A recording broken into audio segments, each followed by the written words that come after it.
welcome to Tsp Bee's channel.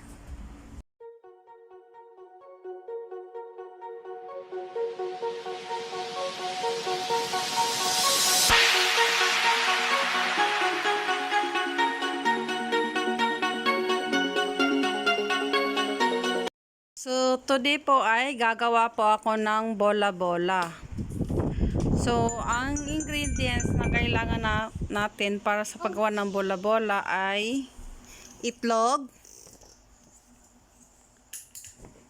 bawang at saka sibuyas, giniling, shredded na carrots, minced na bell pepper, harina, asin, paminta. So, ang una nating gagawin ay i-mix mo itong lahat sa mixing bowl. So, yung una mong gawin is ilagay mo yung giniling sa mixing bowl. So, kung mapapansin nyo dito, may maliit na kamay. Tinulungan po ako ni Drakey. Ako. So, i-spread out mo muna yung giniling.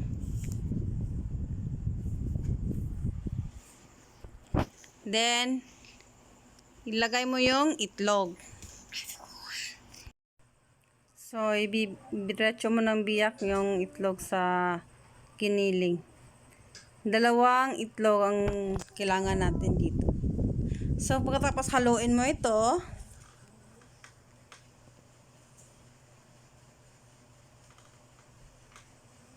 so, tumulong si Drake sa akin dito.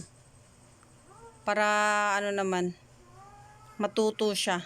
Kahit bata pa, i-try na natin. So, mix mo lang yan. Pagkatapos nyan, ilagay mo yung asin tsaka paminta. Tapos haluin mo na naman. Mix it all together.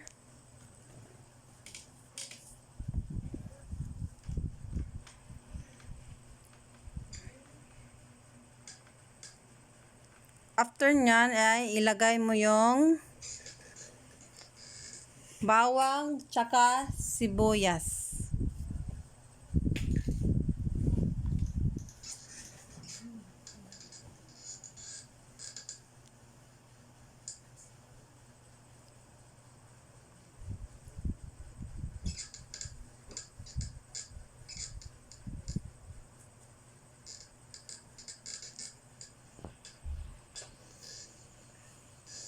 Haluin mo itong mabuti.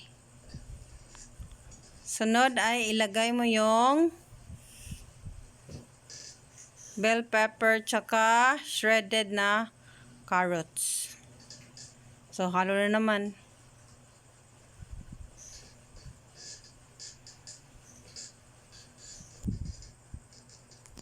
So, ito guys, ito yung paborito kong lutuin. Gustong gusto to ni Drake. Tsaka yung carrots, ano lang yan guys, optional. Kung gusto nyong ilagay. Pwede namang wala. Gusto ko ng may carrots kasi dagdag sustansya sa pagkain ni Drake. Tapos, lagay mo yung harina. Last na yung harina guys. Halo mo lang, mahalo-halo mo lang maigi.